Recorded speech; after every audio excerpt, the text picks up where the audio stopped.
Hi everybody, welcome back to my YouTube channel where we'll be discussing about the most trickiest questions and the most probable questions जो NCERT exemplar से आपके question paper में direct पूछे जाते हैं हर साल। तो चलिए without any delay let's just begin with the first question. कौन से part of alimentary canal में food digest होता है जिसमें most of the people would mark it as stomach but no, small intestine वो एक ऐसा part है जहाँ पे final absorption और final digestion होता है. सेकेंड क्वेश्चन यहाँ पे कह रहा है दैट ड्यूरिंग इनहेलेशन मतलब रिब्स इनवर्ड मूव करती है जो कि बिल्कुल नहीं होता है क्योंकि रिब्स अपवर्ड और आउटवर्ड मूव करती हैं तो पहला गलत हो जाएगा. फिर एल्वेलाई में एक्सचेंज ऑफ गैसेस होता है दैट इज एब्सोल्युटली करेक्ट. और ऑक्सीजन एल्वेलर एयर से डिफ्यूज होकर ब्लड में जाता है और कार्बन डाइऑक्साइड ब्लड से एल्वेलर एयर में आता है विच इज़ ऑल्सो करेक्ट. फिर haemoglobin it does not has a greater affinity for carbon dioxide तो ये तो गलत हो जाएगा क्योंकि उसका होता है कार्बन मोनोऑक्साइड के साथ ज़्यादा एफिनिटी. फिर फोर्थ बोल रहा है दैट एल्वेलाई इंक्रीज करता है surface area for exchange of gases that is also absolutely correct. So we'll be marking second and fourth as the most appropriate answers. Now heading towards the next question which says कि again mark करना है सही वाला. तो देखो left atrium receive करता है oxygenated blood different parts of the body से. बिल्कुल नहीं, दैट इज एब्सोल्युटली रॉन्ग. फिर लेफ्ट वेंट्रिकल पंप करता है ऑक्सीजनेटेड ब्लड को डिफरेंट बॉडी पार्ट्स में तो ये तो बिल्कुल सही है. एंड फिर राइट वेंट्रिकल पंप करता है डीऑक्सीजनेटेड ब्लड को to lungs. This is also very very correct. फिर लेफ्ट एट्रियम ट्रांसफर करता है ऑक्सीजनेटेड ब्लड राइट वेंट्रिकल को. ये तो गलत है क्योंकि लेफ्ट एट्रियम तो हमेशा लेफ्ट वेंट्रिकल को ट्रांसफ़र करेगा ब्लड. ऑल्दो मेजॉरिटी पीपल इधर स्टेटमेंट ध्यान से पढ़ते नहीं हैं और लेफ्ट एट्रियम को सीधे वो डायरेक्ट राइट वेंट्रिकल के साथ कनेक्ट करते हैं और राइट वेंट्रिकल का फंक्शन देखते हैं जो कि बोल रहा है कि राइट वेंट्रिकल तो भाई सबको देता है different parts of the body. तो ये तो गलत हो गया. Now fourth is of course सही क्योंकि राइट एट्रियम रिसीव करता है deoxygenated blood from different parts of the body while left ventricle pumps oxygenated blood to different parts of the body. तो यहाँ पर सेकेंड एंड फोर्थ वापस से सही है. नाउ 20th बोल रहा है कौन से वर्टेब्रे या ग्रुप में हार्ट बिल्कुल पंप नहीं करता है ऑक्सीजनेटेड ब्लड को to different parts of the body. ये फिशेस होते हैं क्योंकि और उन्हें पाइसेस भी कहते हैं क्योंकि यहाँ पे सिर्फ गिल्स और हार्ट ही बस इतना ही ऑक्सीजनेशन और इतना ही यहाँ पे होता है क्योंकि अगर ऑक्सीजनेटेड ब्लड जाएगा भी तो वो गिल्स में जाएगा तो दैट्स इट. तो यहाँ पे पाइसेस होगा. D will be the correct option. 23rd question बोल रहा है कि ऑक्सीजन जो लिबरेट कर रहे हैं आप फोटोसिंथेसिस के टाइम पे वो आ कहाँ से रहा है. तो श्योरली वो आ रहा है पानी से. पानी का फोटोलिसिस होता है और फिर वो O2 में कन्वर्ट हो जाता है. फोटोलिसिस मतलब टूटना सनलाइट के प्रेजेंस में. नेक्स्ट क्वेश्चन हियर इज कि जो ब्लड हमारी टिश्यूज को लीव कर रहा है it becomes richer in what.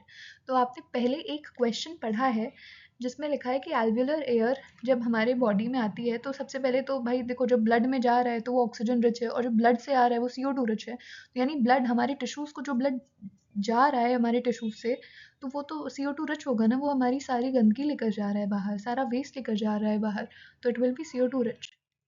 फिर नेक्स्ट क्वेश्चन जो बोल रहे हैं कि चूज करना है इवेंट जो कि नहीं अकर करता है फोटोसिंथेसिस में. देखिए क्लोरोफिल अब्जॉर्ब करती है लाइट एनर्जी जो कि बिल्कुल सही है.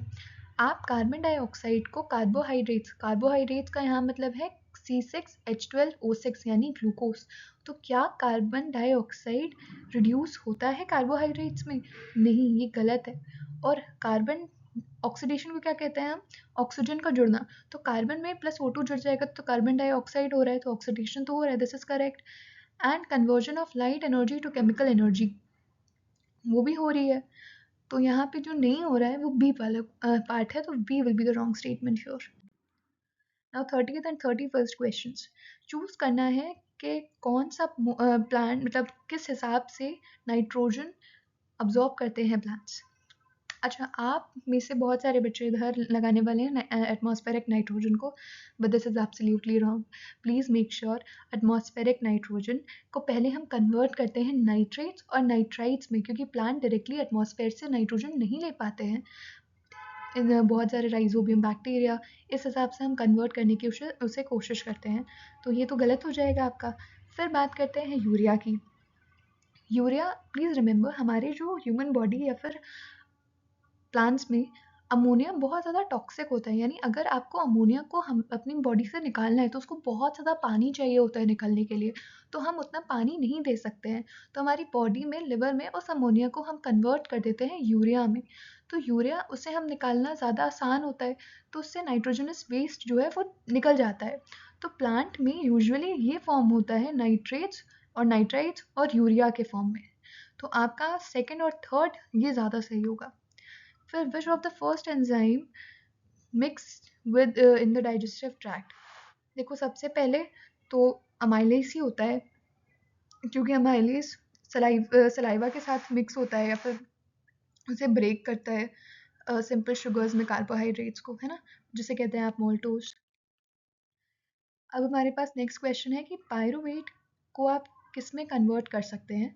तो देखो, pyruvate can be converted into ethanol and carbon dioxide by yeast, जो कि सही है। फर्मेंटेशन क्या एरोबिक बैक्टीरिया में होता है? कभी नहीं होता, हमेशा अनएरोबिक बैक्टीरिया में होता है, तो ये तो गलत हो जाएगा। फिर fermentation takes place in mitochondria, जो कि बिल्कुल गलत है, क्योंकि फर्मेंटेशन साइटोप्लाज्म में होता है। तो fermentation is a form of anaerobic respiration, which is correct. तो first and fourth will be the correct answers. During a deficiency of oxygen in tissues of human beings, pyruvic acid is converted into lactic acid. कहाँ पे होता है ये बेटा? ये हमेशा cytoplasm में होगा, क्योंकि माइटोकॉन्ड्रिया में एनर्जी उतनी बनती है ना, तो ये तो नहीं हो सकता। So this will always occur in cytoplasm. और बाकी क्लोरोप्लास्ट में तो सबको पता है, ग्रीन लीव्स यानी फोटोसिंथेसिस के काम आता है। गोल्जी बॉडीज ये डिफरेंट सेल ऑर्गेनल है जिसका ये काम नहीं।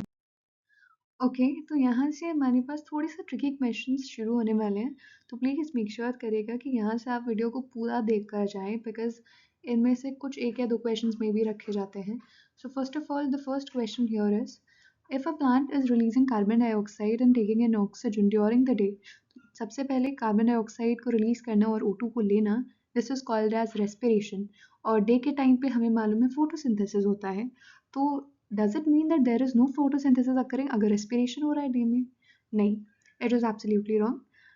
फोटोसिंथेसिस हो रहा है यहाँ पे, लेकिन जो रेट है रेस्पिरेशन का वो ज़्यादा है रेट ऑफ फोटोसिंथेसिस से। बस इसका इतना ही मतलब है, और यही आपको लिख कर आना है। Now the next question which we are having right here is, leaf of a healthy potted plant was coated with Vaseline. Will this plant remain healthy for long? Give reasons for your answer. आप खुद सोचिए, अगर आपने एक leaf को Vaseline से ढक दिया है या कोट कर दिया है, so will it be able to survive for long? So the answer is absolutely no, because of course जब आपने वैसलीन लिखा हुआ है तो जो स्टोमेटल की ओपनिंग होती हैं वो ब्लॉक हो जाती हैं, तो O2 और CO2 का एक्सचेंज नहीं हो पाता है, which is the reason why photosynthesis नहीं हो पा रहा है, खाना नहीं बन पा रहा है, जिसकी वजह से एक एनर्जी नहीं है प्लांट में और वो कुछ नहीं कर सकता, एंड जो स्टोर्ड फूड भी होता है वो थोड़े टाइम बाद ख़त्म हो जाएगा, तो ये तो गलत हो जाएगा, तो ये नहीं करना है आपने। फिर मोस्ट फ्रीक्वेंटली आस्क्ड क्वेश्चन है, सबसे पहले एक आर्टरी और एक वेन में डिफरेंस। आर्टरी क्या होता है? आर्टरी हमेशा थिक वॉल्ड होती है, लेकिन एक वेन हमेशा थिन वॉल्ड होती है। क्यों आर्टरी थिक वॉल्ड होती है? क्योंकि ये ब्लड यहाँ पर बहुत तेज़ी से फ्लो कर रहा है, क्योंकि हमेशा आर्टरी को या तो लंग्स के पास ले जाना है या फिर पूरी बॉडी में ब्लड ले जाना है, उसको हार्ट के अंदर नहीं ट्रांसफ़र करना है ब्लड का, उससे ज़्यादा डिस्टेंसेस ट्रैवल करने हैं, इस वजह से ब्लड ज़्यादा हाई प्रेशर में और इस वजह से वॉल्स को ज़्यादा थिक होना पड़ रहा है। लेकिन जो वेन्स है, वेन्स में ब्लड हमेशा लो प्रेशर में है, क्योंकि यहाँ पे वेन्स को सिर्फ और सिर्फ ब्लड को एक हार्ट के अंदर ही ट्रैवल कराना है, तो यहाँ पे जो मसल्स होती हैं वो भी बहुत कम होती हैं। और आर्टरी का सेकंड वाला होता है कि इसका ल्यूमन वाइड होता है, सेम इसी रीज़न की वजह से, और वेन का ल्यूमन ये थोड़ा नैरो होता है। फिर artery it takes blood away from the heart, और veins they bring back the blood towards the heart.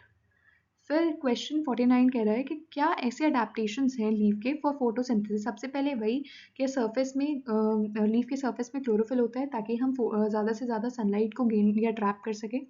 Stomatal openings होती हैं so that O2 and CO2 facilitate हो सके और ऑक्सीजन और CO2 का आना जाना हो सके, ठीक है? So this is what you need to write here. Then why is small intestine in herbivores longer than in carnivores? क्योंकि herbivores usually cellulose rich food खाते हैं, जिसकी वजह से उनको लॉन्ग स्मॉल इंटेस्टाइन चाहिए उसे च्यू करने के लिए, लेकिन कार्निवोर्स जहाँ तक मीट खाते हैं और मोस्टली नॉन वेजिटेरियन फूड खाते हैं, तो विच इज़ वाई उनको इतना ज़्यादा च्यू नहीं करना है, और सेल्यूलोज को, which is the reason why उनका जो इंटेस्टाइन है वो छोटा होता है। फिर एक क्वेश्चन है दैट व्हाट विल हैपन अगर म्यूकस नहीं सिक्रीट हो रही है गैस्ट्रिक ग्लैंड्स के द्वारा। तो if the mucus is not getting secreted by the gastric glands, then it's obvious that the inner lining of the stomach will erode at some point of time. Then we have the next question, that is, what is the significance of emulsification of fats? First of all, there are large fat globules present in our body. So emulsification of fats means कि उन बड़े बड़े globules को हम छोटे छोटे टुकड़ों में बांट दें या तोड़ दें, so that कि उनका जो absorption और digestion है both becomes easy for us. Then we have the next question, which is in each of the following situation क्या होता है rate of photosynthesis को? Cloudy days में sun नहीं है तो इसका मतलब है photosynthesis का rate slow down हो जाएगा। अब जब rainfall नहीं हो रही है तो पानी की भी कमी है, तो यहाँ पे भी rate of photosynthesis slow down हो जाएगा। अगर मैन्योर मतलब आप जहाँ पे भी आपका प्लांट लगा है वहाँ पे अच्छी खासी मैन्योरिंग हुई है, तो ऑफकोर्स फर्टिलिटी ऑफ सॉइल बढ़ेगी, माइक्रोब्स वहाँ प्रेजेंट होंगे, वहाँ पे वाटर और मिनरल्स ज़्यादा प्रेजेंट होगा, तो इसका मतलब है कि आपका जो फोटोसिंथेसिस का रेट है वो भी बढ़ जाएगा, इट विल इंक्रीज। अगर मान ले फोर्थ बोल रहा है कि stomata in gets block due to dust, तो अगर स्टोमेटा ब्लॉक्ड है तो फिर O2 और CO2 का एक्सचेंज नहीं हो पा रहा है ना, तो ये भी गलत है, तो उसकी वजह से रेट ऑफ फोटोसिंथेसिस यहाँ पे डिक्रीज हो जाएगा। फिर नेक्स्ट क्वेश्चन है कि क्या एडवांटेज है हमारे पास 4 चेम्बर्ड हार्ट का। लिसन, मैं आपको बहुत सिंपल शब्दों में समझा रही हूँ। तो सबसे पहले यहाँ पे 4 चेम्बर्ड हार्ट मैमल्स के अंदर होता है, मैमल्स के अंदर देखने मिलता है, क्रोकोडाइल के अंदर भी देखने मिलता है ये। तो यूजुअली हमें पता है ज़्यादा से ज़्यादा एनर्जी चाहिए होती है कोई भी काम करने के लिए, क्योंकि हमें बहुत सारे फंक्शंस करने हैं हमारी बॉडी को। तो ज़्यादा से ज़्यादा एनर्जी तब बनेगी जब हमारा O2 और CO2 जो है वो मिक्स नहीं होगा, तो ज़्यादा से ज़्यादा ऑक्सीजन जल्दी आ पाएगी और हमारे ब्लड जो है वो जल्दी जल्दी हमारी एनर्जी बना पाएंगे, है ना। लेकिन अगर गलती से O2 और CO2 मिक्स हो जाए तो वही काम जो जल्दी जल्दी एनर्जी बन रही थी वो अब स्लो स्लो बनेगी, तो ये गड़बड़ हो जाएगी। इसी वजह से हमने ऑक्सीजन और CO2 को बांटने के लिए हमने 4 चेम्बर्स में अपना हार्ट को डिवाइड कर रखा है, ठीक है, जिसकी वजह से हम ज़्यादा से ज़्यादा एनर्जी बना पाते हैं और जल्दी बना पाते हैं। फिर एक क्वेश्चन है कि क्यों blood circulation in human heart को हम डबल सर्कुलेशन कहते हैं। तो you need to know that blood एक एक होता है पल्मोनरी सर्कुलेशन और एक होता है सिस्टमिक सर्कुलेशन। पल्मोनरी सर्कुलेशन में जो ब्लड है वो पल्मोनरी आर्टरी के थ्रू लंग्स में जाता है, फिर आर्टरी से वेन निकलती है, लंग से वेन निकलती है जो कि लेफ्ट एट्रियम में ब्लड को डालती है, which further goes into the left ventricle. तो ये जो साइकिल है जिसमें हार्ट से लंग्स में गया है और लंग्स से बैक टू हार्ट, उसे हम पल्मोनरी सर्कुलेशन कहते हैं। और सिस्टमिक सर्कुलेशन क्या होती है, जब आपका गंदा खून लाइक इंफीरियर वेना कावा में जाता है डिफरेंट बॉडी पार्ट से, तो वो हार्ट में गया, फिर हार्ट से मतलब लेफ्ट वेंट्रिकल के थ्रू एओर्टा निकली और एओर्टा से फिर सारे बॉडी पार्ट्स में ऑक्सीजनेटेड ब्लड गया, तो फिर वो चीज़ हो जाती है सिस्टमिक सर्कुलेशन की, और इन दोनों को मिलाकर हम डबल सर्कुलेशन कहते हैं, 2 times entry 2 times exit sorry. फिर यहाँ पे बोल रहे हैं कि क्या सबस्ट्रेट्स हैं for the following enzyme. Substrates का मतलब है किस चीज़ को तोड़ रहे हैं। ट्रिप्सिन का सबस्ट्रेट होगा प्रोटीन, सबको पता है। अमाइलेज का होगा कार्बोहाइड्रेट्स या फिर स्टार्च जिसको वो मोल्टोस में तोड़ रहे हैं। पेप्सिन का भी प्रोटीन्स ही होगा। फिर लाइपेज यानी वो फैट्स को तोड़ रहा है, फैटी एसिड और ग्लिसरॉल में, ठीक है। ट्रिप्सिन आप डायरेक्ट नहीं लिख सकते हैं कि वो अमीनो एसिड्स में तोड़ता है, क्योंकि उसके लिए आपका डिफरेंट एंजाइम होता है जो स्मॉल इंटेस्टाइन के जूसेस होते हैं वो सिक्रीट करते हैं, तो वो फिलहाल अभी प्रोटीएज में तोड़ रहे हैं जिसको हम फर्दर अमीनो एसिड्स में तोड़ेंगे। नाउ नेक्स्ट क्वेश्चन यहाँ पे आता है कि क्यों why do veins have thin walls as compare to arteries. So listen, as I told you, यहाँ पे ब्लड हमेशा लो प्रेशर से ही फ्लो कर रहा है, which is the reason why, और ये हमेशा सिर्फ और सिर्फ हार्ट के अंदर ब्लड को वेन्स को लेकर जाना है, हार्ट के बाहर नहीं। लेकिन आर्टरीज को ब्लड को सर्कुलेट करना है different parts of the body के लिए, जिसकी वजह से उनमें ब्लड को हाई प्रेशर से फ्लो करना पड़ेगा, और इधर थिक वॉल्स होंगी लेकिन वेन्स में थिन वॉल्स होंगी। Then we have the second question which says that why and how do water enter continuously in the root xylem. First of all, please understand that our roots, they have root hairs through which water is absorbed from the soil, and then root xylem के through वो हमारे stems के ऊपर जाता है, stem से ऊपर जाता है, फिर different part of the stem में जाता है, फिर वहाँ पे वो फोटोसिंथेसिस के लिए काम आती है, and some of the water is even release to the atmosphere through transpiration. तो ये भी होती है। सो इसी वजह से रूट जाइलम के थ्रू कंटिन्यूसली वाटर एंटर करता है प्लांट में। फिर एक क्वेश्चन है कि how do leaves of plant help in excretion. तो लीव्स हमारे जो प्लांट की, सबसे पहले उनके पास स्टोमेटा होता है, तो उससे हम CO2 को बाहर भेज देते हैं, या फिर ऑक्सीजन को, मतलब रेस्पिरेशन के टाइम पर हाँ CO2 को हम बाहर भेजते हैं, और फिर ट्रांसपिरेशन के थ्रू हम एक्सेस ऑफ पानी को रिलीज़ करते हैं। फिर श्रेडिंग ऑफ लीव्स के थ्रू हमारे सॉरी नॉट हमारे बट प्लांट्स के अंदर जो रीजन्स होते हैं, जो गम्स होते हैं, जो एक्चुअली एक टाइप का वेस्ट होता है, that is also excreted out from the plant body. Then we have your three last set of question. Here it's being said that explain the three pathway of the breakdown of glucose in the living organisms. Although here it is not mentioned about the glucose, but I'm telling you, whenever it is asked about the breakdown, it means glucose. तो यानी glucose का कैसे living organism में break down होता है। Aerobic anaerobic के जो दो टाइप्स हैं उनको आपने एक्सप्लेन करना है। एरोबिक रेस्पिरेशन में सबको पता है 80 सबसे पहले तो पाइरूवेट बनेगा साइटोप्लाज्म में, which is common for all the three kind of respiration, right. फिर उसके बाद क्या होता है, एरोबिक में 38 ATP बनती है, CO2 बनती है, वाटर बनती है। फर्मेंटेशन में आपका एथेनॉल बनेगा और कार्बन डाइऑक्साइड बनेगा और थोड़ी सी एनर्जी निकलेगी, ठीक है। अगर हम लैक्टिक एसिड तब फॉर्म होता है जब लैक ऑफ ऑक्सीजन होता है या फिर एब्सेंस ऑफ ऑक्सीजन हो जाता है एक्चुअली, ठीक है। तो उस टाइम पे ये बनती है। फिर the second question arises here is कि हमें डिस्क्राइब करना है ब्लड का flow through heart of human beings. Just need to ensure कि देखो, सबसे पहले सुपीरियर और इन्फीरियर वेना कावा के थ्रू ब्लड सबसे पहले जाएगा राइट एट्रियम में। राइट एट्रियम में AV वैल्व्स खुलेंगे और ब्लड जाएगा राइट वेंट्रिकल में। राइट वेंट्रिकल से SLV वैल्व्स खुलेंगी और ब्लड जाएगा आपका पल्मोनरी आर्टरी में। पल्मोनरी आर्टरी में जाएगा वो लंग्स में। लंग्स से निकलेंगी पल्मोनरी वेन जो कि ब्लड को लेकर आएंगी लेफ्ट एट्रियम में। लेफ्ट एट्रियम से ब्लड जाएगा लेफ्ट वेंट्रिकल में, और लेफ्ट वेंट्रिकल से जाएगा आपका एओर्टा, और एओर्टा से ब्लड जाएगा different parts of the body में। So this is how the blood flows through the heart of human beings. Hopefully ये क्लियर होगा। Then describe the process of urine formation in kidneys. How is urine getting formed? The first one here is glomerular ultrafiltration. Second वाला होता है tubular reabsorption, और third वाला होता है या फिर ट्यूब्यूलर सेलेक्टिव रीअब्जॉर्प्शन होता है मेरे हिसाब से, और थर्ड वाला होता है, मैं भूल चुकी हूँ। Open your NCERT and check it out once at least. So this was all for the today's lecture, not lecture but a series, जो कि अभी तो फिलहाल चलती रहेगी, एंड आई होप ये सीरीज़ आपको बहुत ज़्यादा बेनिफिट करे। एंड यू नो, मैं यूजुअली सारे मैंने इंपॉर्टेंट क्वेश्चंस को छांट के आपके लिए रखा हुआ है, ताकि आपको NCERT एग्जाम्पलर ना खोलनी पड़े, क्योंकि अब अगर आप NCERT एग्जाम्पलर नहीं भी खोलेंगे तो भी चलेगा, क्योंकि इसके अलावा जितने क्वेश्चंस हैं वहाँ पे वो आराम से आपसे बन जाएंगे। इवन वो बच्चा जिसने सिर्फ NCERT लगाई हुई है वो भी उन क्वेश्चंस को कर लेगा। इतना कुछ खास ट्रिकी नहीं है। ये कुछ ऐसे सेट थे जो अगर आपको पहले पहले मिल जाते तो शायद आप थोड़ा सा ऐसा हो जाता, चक्कर आ जाते हैं कि ये क्या आ गया। बट आपने क्योंकि ये सीरीज कंप्लीट कर ली है, तो now you are all ready, and of course all the best for your board exams, and wishing you all the best and good luck. Bye bye.